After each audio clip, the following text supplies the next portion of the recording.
Hi. എനിക്ക് രണ്ട് പെൺകുട്ടികളാണ്. ഒരാൾ സെവൻത്തിൽ പഠിക്കുന്നു, മറ്റേ ആൾ ഫോർത്ത് സ്റ്റാൻഡേർഡിൽ പഠിക്കുന്നു. ഞാൻ ഇന്ത്യയിലേക്ക് നിന്ന് പെട്ടെന്നൊരു ബ്രേക്ക് എടുത്ത് പോയി ഫാമിലിനെ സെറ്റിൽ ചെയ്തു അവിടെ. പിന്നെ തിരിച്ചിങ്ങോട്ട് കൊണ്ടുവന്നു. അപ്പോൾ നിങ്ങൾക്ക് എല്ലാവർക്കും അറിയുന്നത് പോലെ തന്നെ അബുദാബിയിൽ സ്കൂൾ അഡ്മിഷനുള്ള ബുദ്ധിമുട്ട് ശരിക്കും അറിഞ്ഞ ഒരാളാണ് ഞാൻ. അപ്പോൾ കുട്ടികളുടെ വിദ്യാഭ്യാസമാണ്, ഞങ്ങൾക്കത് നീട്ടിവെക്കാൻ പറ്റില്ല എന്നുള്ള ഒരു ഇതുകൊണ്ട് നമ്മൾ ഓൺലൈൻ സ്കൂളിനെ കുറിച്ച് പഠിക്കാൻ ശ്രമിച്ചു. പല ആൾക്കാരും പല അഭിപ്രായം പറഞ്ഞു, വിളിച്ച് ചോദിച്ചു, കാര്യങ്ങൾ അന്വേഷിച്ചു, പിന്നെയും തീരുമാനം എടുത്തില്ല.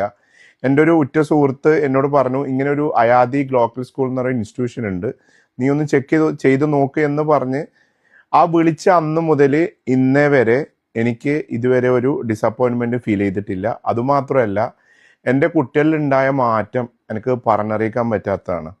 ഒരു സാധാ സ്കൂളിംഗ് സിസ്റ്റത്തിൽ പോയതിനെക്കാട്ടി കൂടുതൽ കെയറിങ്ങും അവരെ മദർ മെൻറ്റേഴ്സ് ആണെന്നുണ്ടെങ്കിലും എല്ലാ രീതിയിലും അവർ പാരൻസ് എങ്ങനെയാണോ കുട്ടികളെ നോക്കുന്നത് അതേ ഒരു ലെവലിൽ തന്നെയാണ് അവരെ മദർ മെൻറ്റേഴ്സ് ചിൽഡ്രൻസിനെയൊക്കെ നോക്കുന്നത്. ഇനി ആർക്കെങ്കിലും ഈ ഓൺലൈൻ സ്കൂളിങ് ഇങ്ങനത്തെയൊക്കെ ആഗ്രഹിക്കുന്നുണ്ടെങ്കിൽ അയാദി ഗ്ലോക്കൽ സ്കൂളായിരിക്കും ഞാൻ സജസ്റ്റ് ചെയ്യുക. Thank you.